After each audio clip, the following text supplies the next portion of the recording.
মোৰ ছোৱালীজনী বৰ এলেহুৱা আছিল। মোৰ জোঁৱাই তাইৰ সেই স্বভাৱত অসন্তুষ্ট হৈ মোক মাতিলে। এদিন নিশা 12 বজাত তেওঁ মোক তেওঁৰ কোঠালৈ মাতিলে আৰু ক'লে যে আজিও মোৰ পত্নী শুই আছে। সেইবাবে আজি মোৰ ইচ্ছা কেনেকৈ মাৰি এনেকৈ মই শুই থাকিবলৈ নোৱাৰোঁ। এনেকৈ কৈ জোঁৱাই মোক তেওঁৰ বিচনাত বাগৰাই দিলে আৰু তাৰ পিছত মই মোৰ ছোৱালীজনীক 28 বছৰ বয়সত বিয়া দিছিলোঁ। তাইৰ ইমান দেৰিকৈ বিয়া হোৱাৰো কাৰণ এয়াই আছিলে। তাই মোৰ একমাত্ৰ ছোৱালী আছিল আৰু সেইকাৰণে তাই বৰ মৰম আৰু আদৰৰ মাজত ডাঙৰ দীঘল হৈছিল।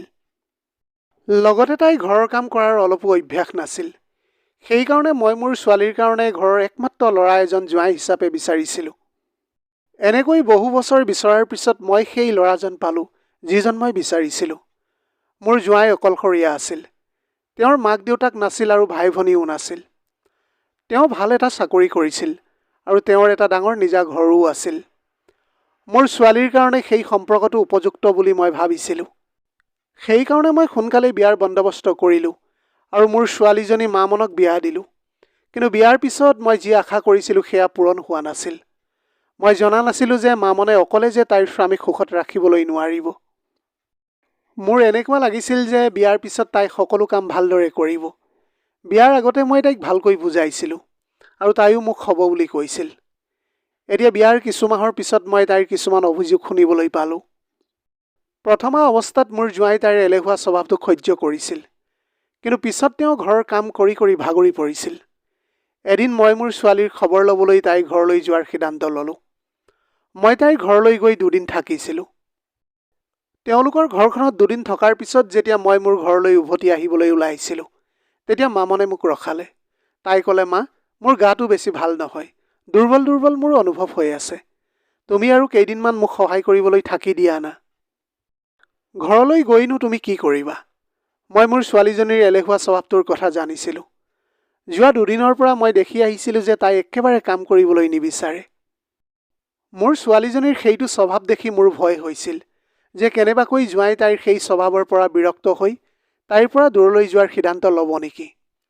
মোৰ জোঁৱায়ে তাইৰ এই এলেহুৱা স্বভাৱটো মনে মনে সহ্য কৰি আহিছিল। আৰু এনেকুৱা শান্ত ব্যক্তিৰ এদিন নহয় এদিন হ'লেও খংটো বাহিৰলৈ ওলাই আহে। মোৰ অনুভৱ হৈছিল যে মোৰ ছোৱালীজনীক সময় থাকোঁতেই সঠিক পথলৈ আনিব লাগিব। সেইকাৰণে মই কিছুদিন মামনৰ ওচৰত থকাৰ সিদ্ধান্ত ল'লোঁ। সেইদিনা সন্ধিয়া জোঁৱাই অফিচৰ পৰা ঘৰলৈ আহিছিল। মোক তেওঁৰ ঘৰখনত দেখি তেওঁ বহুত আচৰিত হৈ পৰিল, কাৰণ মই ৰাতিপুৱাই তেওঁলোকৰ ঘৰৰ পৰা বিদায় লোৱাৰ কথা আছিল। মই তেওঁক চাহ দিলোঁ। তেওঁ মোক সুধিলে, মা, আপুনিতো আজি ৰাতিপুৱাই যোৱাৰ কথা আছিল। মই তেওঁক ক'লোঁ, কি মই ইয়াতে থকা কাৰণে তুমি ভাল পোৱা নাই নেকি? তেতিয়া তেওঁ ক'লে যে নাই নাই, তেনেকুৱা একো কথা নাই। যোৱাকালি ৰাতি আপুনি ঘৰলৈ যোৱাৰ কথাটো কৈ আছিল, সেইকাৰণে মই আপোনাক এনেকৈ সুধিলোঁ। তাৰপিছত তেওঁ ক'লে যে আপুনি ইয়াতে থাকিলে মোৰেই লাভ হ'ব। কাৰণটো হ'ল যোৱা 2 দিনৰ পৰা আপোনাৰ হাতৰ সুস্বাদু খানাৰ আনন্দ লৈ আছোঁ। বিয়াৰ পিছত এতিয়াহে মই পেট ভৰাই খাইছোঁ। জোঁৱাইৰ এইবিলাক কথা শুনি মই বুজি পাই গ'লোঁ যে মামনে নিজৰ স্বামীৰ কিমান ভালকৈ যত্ন লয়। মই এতিয়া জোঁৱাইক ক'লোঁ যে মই আৰু কিছুদিন তেওঁলোকৰ চোৱা চিতা কৰিম আৰু মামনক কিছুমান কাম শিকাবলৈ ইয়াতে থাকিম। তেতিয়া জোঁৱাই ক'লে, আপুনি চিৰদিনৰ কাৰণে ইয়াতে থাকিলেও মোৰ কোনো সমস্যা নহ'ব, কাৰণ আপুনি ইয়াত থাকিলে মামনো আপোনাৰ দৰে হৈ যাব। জোঁৱাইৰ মই ইয়াতে থকাক লৈ কোনো সমস্যা নাছিল। সেইকাৰণে মই তেওঁৰ ঘৰত থাকিবলৈ ল'লোঁ।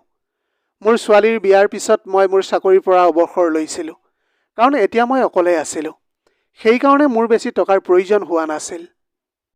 কাৰণটো হ'ল মই পেঞ্চন পাইছিলোঁ আৰু থাকিবলৈ মোৰ নিজাৰ এখন ঘৰো আছিল।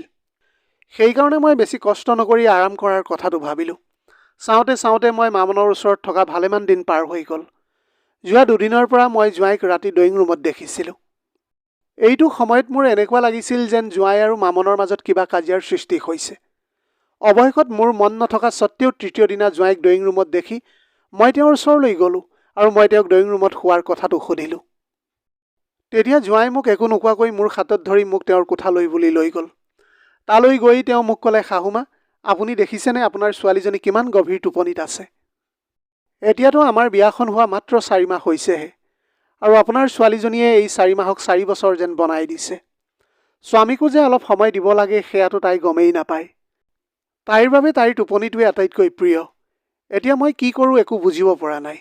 সঁচাকৈয়ে মামনৰ এয়া প্ৰথম বিবাহনে? কাৰণ তাই মোৰ ওপৰত কোনো ৰুচিয়েই মই দেখা পোৱা নাই। এতিয়া তাইক সদায় সদায় এটা কথা বুজাই বুজাই মোৰেই মূৰৰ বিষ হ'বলৈ ধৰিছে। সেইকাৰণে মই ড্ৰয়িং ৰুমলৈ গৈ শুই থাকোঁ। জোঁৱাইৰ কথা শুনি মই বহুত চিন্তিত হৈ পৰিলোঁ। মোৰ জোঁৱাইয়ে এতিয়া মোৰ ছোৱালীজনীক লৈ একেবাৰে সুখী হোৱা যেন লগা নাছিল। তেতিয়া মই তেওঁক ক'লোঁ, তুমি একেবাৰে চিন্তা নকৰিবা, মই মামনক বুজাবলৈ চেষ্টা কৰিম। এতিয়া জোঁৱাই আৰু মোৰ ছোৱালীৰ সম্পৰ্কটো কোন দিশলৈ গৈ আছে সেয়া মই বুজিবলৈ পাৰিছিলোঁ। সেইকাৰণে মোৰ চকুৰ পৰা টোপনি হেৰাই গৈছিল। মোৰ এনেকুৱা লাগি আছিল কেতিয়া ৰাতিপুৱা হ'ব আৰু মই মোৰ ছোৱালীৰ লগত কথা পাতিবলৈ পাৰিম। ৰাতিপুৱা জোঁৱাই অফিচলৈ যোৱাৰ লগে লগে মই মামনৰ লগত কথা পতাৰ সিদ্ধান্ত ল'লোঁ। মই তাইক ক'লোঁ, মামন, এতিয়া বিয়াৰ পিছত পত্নীয়ে কেনেকৈ স্বামীক সুখী কৰি ৰাখিব লাগে সেই কথাটোও কি মই তোমাক শিকাব লাগিব নেকি? মই লক্ষ্য কৰিছোঁ তোমাৰ টোপনি ইমানেই বেছি হৈছে যে তোমাৰ স্বামীক লৈ অলপো চিন্তা নাই হোৱা নেকি? তেতিয়া মামনে ক'লে, তুমি মোৰ টোপনিৰ কথা নক'বা। মই কিমান দেৰিলৈ শুওঁ সেই সময়ত তাই নিজৰ ভুলৰ কথাটো অনুভৱ কৰাই নাছিল। কিন্তু তাৰ পিছতো মই তাইক বুজাবলৈ বহুত প্ৰয়াস কৰিছিলোঁ। সেই নিশা মই জোঁৱাইক ড্ৰয়িং ৰুমত দেখা নাছিলোঁ। মই তেওঁৰ আৰু মামনৰ মাজত সকলো ঠিকে আছে নে নাই সেয়া চাবলৈ তেওঁলোকৰ কোঠাৰ ওচৰলৈ গ'লোঁ। তালৈ গৈ মই তেওঁলোকৰ কোঠাৰ ভিতৰলৈ জুমি চালোঁ। ভিতৰত দেখিলোঁ যে জোঁৱাই খিৰিকীৰ সন্মুখত থিয় হৈ আছে আৰু মামন গভীৰ টোপনিত। মই বুজোৱাৰ পিছতো তাইৰ মোৰ কথাত কোনো প্ৰভাৱ পৰা নাছিল। মই যেতিয়া তাৰ পৰা উভতিবলৈ ল'লোঁ তেতিয়াই হঠাতে মেখেলাত উজুতি খালোঁ আৰু মই মজিয়াতে পৰি গ'লোঁ। মই পৰাৰ শব্দ শুনাৰ লগে লগে জোঁৱাই দৌৰি বাহিৰলৈ আহিলে আৰু মই পৰি থকা দেখি জোঁৱাই মোৰ ওচৰলৈ আহিলে। তেওঁ ক'লে, শাহুমা, আপুনি এইটো সময়ত আমাৰ কোঠাৰ বাহিৰতনো কি কৰি আছে? মই ক'লোঁ, ৰাতিপুৱা মই মামনক বুজাইছিলোঁ কি আজিও তাই শুই আছে নেকি সেয়াই মই চাবলৈ আহিছিলোঁ। তেতিয়া তেওঁ ক'লে, মামনক যিমান বুজালেও কোনো লাভ নাই। মইতো তাইক এতিয়া আৰু শুবলৈ দিছোঁ। আপুনি মিছাতে টেনশ্যন নল'ব। তাইৰ কাৰণে আপুনি ভৰিত দুখ পালে। তাৰপিছত জোঁৱাই মোক উঠালে। তেওঁ মোৰ এখন হাতত ধৰি তেওঁৰ কান্ধত ৰাখিলে আৰু আনখন হাত মোৰ কঁকালত। তেওঁ মোক মোৰ কোঠালৈ লৈ যাবলৈ ধৰিছিল। মোৰ কোঠালৈ অহাৰ লগে লগে জোঁৱাই মোৰ ভৰিত মালিচ কৰি দিবলৈ ধৰিলে। জোঁৱাই স্পৰ্শৰ পৰা মোৰ বহুত লাজ লাগি গৈছিল। তেতিয়া তেওঁ ক'লে, আপুনি লাজ কৰাৰ কোনো প্ৰয়োজন নাই। জোঁৱাই বহুতেই খোলা মনৰ মানুহ আছিল, কিন্তু মোৰ কাৰণে এইবিলাক একেবাৰে নতুন আছিল। যিয়েই স্থিতি নাহক কিয় আমাৰ এটা মান সন্মানৰ সম্পৰ্ক আছিল। তেতিয়া মই জোঁৱাইক একো কোৱা নাছিলোঁ, কিন্তু তেওঁ মোৰ আঁঠুলৈকে মোৰ মালিচ কৰিবলৈ ধৰিলে। সেইটো সময়ত জোঁৱাইৰ চাৱনি মোৰ ওপৰত অলপ বেলেগকৈ থকা যেন লাগিছিল। লাহে লাহে জোঁৱাইৰ দৃষ্টি মোৰ ফালে ঘূৰিবলৈ ধৰিলে। সেইটো সময়ত মই সেই কথাটো অনুভৱ নকৰিলোঁ। আচলতে দেখিবলৈ ময়ো ধুনীয়া আছিলোঁ আৰু মোৰ শৰীৰো আগৰ দৰেই হৈ আছিল। তেতিয়া মোৰ ভৰি মালিচ কৰি থাকোঁতে জোঁৱাই ক'লে, শাহুমা, আপোনাৰ ছোৱালীতকৈ আপোনাক বেছি বয়সীয়া যেন নালাগে। আপোনাকতো এতিয়াও গাভৰু ছোৱালীৰ দৰেই লাগে। জোঁৱাইৰ কথা শুনি মই মাত্ৰ মিচিকিয়াইছিলোঁ। তাৰ পিছৰ কেইদিনমানত মই মামনক সকলো কথা শিকাবলৈ চেষ্টা কৰি থাকিলোঁ আৰু তাইও লাহে লাহে ঘৰৰ কামবিলাক শিকিবলৈ ধৰিছিল। এদিন ৰাতি মই পাকঘৰত বাচনৰ শব্দ শুনিলোঁ আৰু মই লগে লগে মোৰ কোঠাৰ পৰা ওলাই আহিছিলোঁ। মই দেখিলোঁ যে জোঁৱাইয়ে খানাৰ থালখন লৈ পাকঘৰৰ পৰা বাহিৰলৈ আহি আছে। মোক দেখাৰ লগে লগে তেওঁ থতমত খাই উঠিল। মই তেওঁক সুধিলোঁ যে তুমি ইমান ৰাতি খানাৰ থালখন লৈ ক'লৈ গৈ আছা? তেওঁ তেতিয়া ক'লে যে মোৰ ভোক লাগিছে আৰু আপুনি যি সুন্দৰ খানা বনাইছিল সেই কথাটো হঠাতে মনলৈ আহিল। সেইকাৰণে মই খানা খাবলৈ আহিলোঁ। বলক আমি দুয়ো একেলগে খাওঁ। এনেকৈ কৈ তেওঁ মোৰ হাতত ধৰি মোক ডাইনিং টেবুলত বহুৱালে আৰু মোক এখন থালত খানা দিবলৈ ধৰিলে। যেতিয়া তেওঁ খানা ভগাই আছিল তেতিয়া তেওঁৰ এখন ভৰি মোৰ ভৰি এখনৰ ওপৰত আছিল আৰু তেওঁ বাৰে বাৰে মোৰ চকুলৈ চাই আছিল। মই তেওঁৰ শাহুমা, কিন্তু তেওঁৰ এই কথাটো মনত নাছিল। মই দুচামুচ খালোঁ আৰু তাৰ পিছত পানী খালোঁ আৰু ক'লোঁ যে মোৰ পেট ভৰি গ'ল। কিন্তু জোঁৱাই মোক আৰু খাবলৈ জেদ কৰিবলৈ ধৰিলে আৰু মোৰ থালত আৰু ভাত দিবলৈ ধৰিছিল। তেওঁ মোৰ লগত অদ্ভুত ধৰণৰ আচৰণবিলাক কৰিবলৈ ধৰিলে, কিন্তু মই তেওঁক মানা কৰিব পৰা নাছিলোঁ। পিছদিনা ৰাতি জোঁৱাই সীমা চেৰাই গ'ল। তেওঁ মোৰ কোঠালৈ আহিলে আৰু মোৰ হাতত ধৰি মোক তেওঁৰ কোঠালৈ বুলি লৈ গ'ল। মই বহুত ভয় খাইছিলোঁ আৰু মই তেওঁক কৈছিলোঁ যে এয়া কি হৈ আছে। তেওঁ মোক এটা চুটি নাইটি দিলে আৰু ক'লে যে এয়া আপুনি পিন্ধি আহক। মই তেওঁৰ কথা শুনি আচৰিত হৈ পৰিলোঁ। মই তেওঁক ক'লোঁ যে তুমি এইবিলাক কি কৈ আছা? মই তোমাৰ শাহুমা আৰু তুমি এয়া পাহৰিব নালাগে। কিন্তু তেওঁ ক'লে যে মামন শুই গ'ল আৰু মই ঘৰৰ বাকী কাম আপোনাৰ দ্বাৰাই কৰাব লাগিব। এইটো নাইটি মই মামনৰ কাৰণে আনিছিলোঁ, কিন্তু তাই এইটো পিন্ধিবলৈ পাহৰি গ'ল, আৰু এতিয়া আপুনি এইটো পিন্ধি মোক দেখুৱাওক। মোৰ জোঁৱাইৰ কথা শুনি বহুত লাজ লাগিল, আৰু মই তেওঁক ক'লোঁ, মই তোমাৰ শাহুমা আৰু তুমি এই কথাটো পাহৰিব নালাগে। কিন্তু মই তেওঁক মানা কৰিবলৈ নোৱাৰিলোঁ, আৰু তেওঁ তাৰ পৰা গুচি গ'ল। পিছদিনা মামন শোৱাৰ পৰা উঠিলে, আৰু তাই নাস্তা কৰিবলৈ ধৰিছিল। তেতিয়া মই তাইক সেই নাইটিটো দিছিলোঁ, আৰু তাইক ক'লোঁ যে মই এতিয়া তোমালোকৰ ঘৰৰ পৰা যাওঁ, কাৰণ তুমি আৰু এতিয়া ঠিক হোৱাৰ কোনো নামেই নোলোৱা। তোমাৰ কাৰণেই জোঁৱাই মোক সেই নাইটিটো দিলে, আৰু মোক তেওঁৰ ইচ্ছাৰ কথাটো ক'লে। এতিয়া তোমাৰ কাৰণে মই জোঁৱাইৰ কথাবিলাক শুনিবলগীয়া হৈছে। যদি তুমি তোমাৰ স্বামীক সুখী কৰিবলৈ নোৱাৰা, তেনেহ'লে তোমাৰ পত্নী হোৱাৰ কোনো অধিকাৰ নাই। মই মামনক বহুত কিবা কিবি বকিবলৈ ধৰিলোঁ। মোৰ কথা শুনি তাই কান্দিবলৈ ধৰিলে, আৰু ক'বলৈ ধৰিলে, মা, তুমি কিছুদিনৰ পৰা মোৰ ভালৰ কাৰণে মোক বুজাবলৈ চেষ্টা কৰি আছা, আৰু মই সকলো বুজিও পাইছোঁ। কিন্তু মই কি কৰোঁ? মোৰ ৰাতি ইমানেই গভীৰ টোপনি কেনেকৈ আহে সেয়া মই বুজিবই নোৱাৰোঁ। বিয়া হোৱাৰ কিছুদিনৰ পৰাই মোৰ হঠাতে এনেকৈ টোপনি আহিবলৈ ধৰিছে। মই নাজানো তোমাৰ জোঁৱাই ৰণে মোৰ বিষয়ে কি কৈছে, কিন্তু আজিলৈকে মোৰ অনুভৱৰ পৰা মই এইটো কথা ক'ব পাৰোঁ যে ৰণৰ মোৰ ওপৰত অলপো ইণ্টাৰেষ্ট নাই। তেতিয়া মই ভাবিলোঁ যে মামনে তাইৰ স্বামীৰ বিষয়ে মিছা কথা কৈ আছেনে, জোঁৱাই নিজৰ পত্নীৰ বিষয়ে। সেই নিশা মই মামনক মোৰ কোঠালৈ যাবলৈ ক'লোঁ, আৰু মই তাইৰ ঠাইত গৈ শুই থাকিলোঁ। সেই নিশা মই মামনৰ নাইটিটো পিন্ধি তাইৰ দৰে তাইৰ ঠাইত শুবলৈ চেষ্টা কৰিলোঁ। মই এতিয়া মুখলৈকে কম্বলখনেৰে ঢাকি ৰাখিছিলোঁ। যেতিয়া জোঁৱাই কোঠাটোলৈ আহিলে, তেতিয়া মই আচৰিত হৈ পৰিলোঁ, আৰু মোৰ ভৰিৰ পৰা অলপ কম্বলখন পিছলি গৈছিল।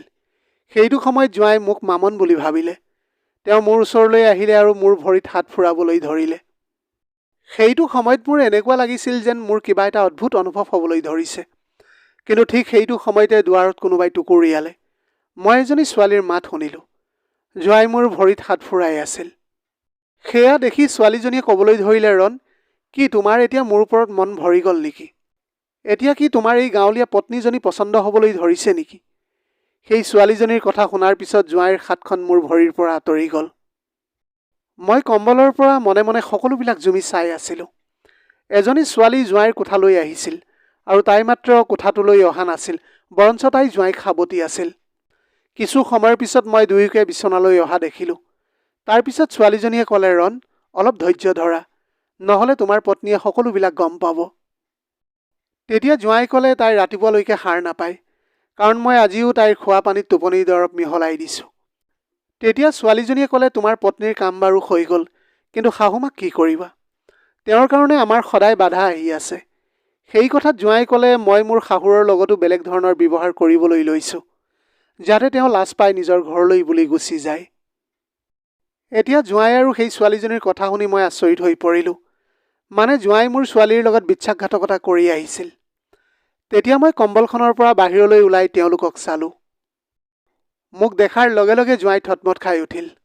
মই তেওঁক ক'লোঁ, মই তোমাক এজন ভাল মানুহ বুলি ভাবিছিলোঁ, কিন্তু তুমিতো মোৰ ছোৱালীৰ লগত প্ৰতাৰণা কৰি আহিছা। মই তোমাক এনেকুৱা কৰিবলৈ কেতিয়াও নিদিম। মোৰ কথা শুনি ছোৱালীজনীয়ে ক'লে, তোৰ ছোৱালীজনীৰ অলপ দিমাগটো কম আছে। এনেকুৱা ছোৱালীৰ ওচৰলৈ কোন পুৰুষনো যাবলৈ বিচাৰিব? তাই মিচিকাই হাঁহি ক'লে, এতিয়া তই সকলো দেখিলি নহয়। সেইকাৰণে এতিয়া আমি তোৰ আৰু তোৰ ছোৱালীজনীৰ পৰা বিদায় ল'বলৈ ওলাইছোঁ। জোঁৱাই তেতিয়াই কৈ উঠিল, মই তোমাৰ লগত মোৰ জীৱন কটাবলৈ নোৱাৰোঁ। তোমাৰ দৰে ছোৱালী কেৱল টাইম পাছ কাৰণেহে থাকে। মই মোৰ পত্নীক কেতিয়াও এৰিবলৈ নোৱাৰোঁ। জোঁৱাইৰ এনেকুৱা সম্পৰ্কৰ কথা জানি মই মানসিকভাৱে বহুত আঘাত পাইছিলোঁ। সেইটো সময়ত জোঁৱাই মোৰ সন্মুখত নিৰ্দোষী দেখাবলৈ চেষ্টা কৰি আছিল, কিন্তু মই জানিছিলোঁ যে তেওঁ আচলতে কেনেকুৱা। মই মোৰ সহজৰ ছোৱালীজনীক এনেকুৱা ব্যক্তিৰ লগত থাকিবলৈ নিদিলোঁ। এতিয়া জোঁৱাইৰ প্ৰেমিকাই নিজৰ বদনামৰ ভয়ত জোঁৱাইৰ বিৰুদ্ধে কোনো ধৰণৰ পদক্ষেপ নল'লে, কিন্তু মই সেই চতুৰ মানুহজনক পুলিচৰ হাতত গতাই দিলোঁ, আৰু মোৰ ছোৱালীজনীক এটা মিছা সম্পৰ্কৰ পৰা মুক্ত কৰিলোঁ। সেয়েহে প্ৰিয় দৰ্শক, আজিকালি যিকোনো ব্যক্তিয়ে যিকোনো সময়তে বিশ্বাসঘাতকতা কৰিব পাৰে। সেইকাৰণে এই কথাটো আগতে বুজি ল'ব লাগে যে কাৰ ওপৰত বিশ্বাস কৰিব লাগে আৰু কাৰ ওপৰত কৰিব নালাগে। যদিহে ভিডিঅ'টো ভাল লাগিল, তেনেহ'লে লগৰ বন্ধু বান্ধৱীসকলৰ মাজত শ্বেয়াৰ কৰিবলৈ নাপাহৰিব। আপোনালোকৰ গোটেই জীৱনটো হাঁহিৰে উপচি পৰক। পাৰিলে দুখীয়াজনক অলপ সহায় কৰিবলৈ চেষ্টা কৰিব। আপোনালোকৰ অকণমান সঁহাৰিয়ে যদি কোনোবা এজন দুখীয়াৰ জীৱনটো সলনি কৰিবলৈ পাৰে, তাতকৈ পুণ্যৰ কাম আৰু এইখন পৃথিৱীত একোৱেই হ'ব নোৱাৰে। Have a nice day.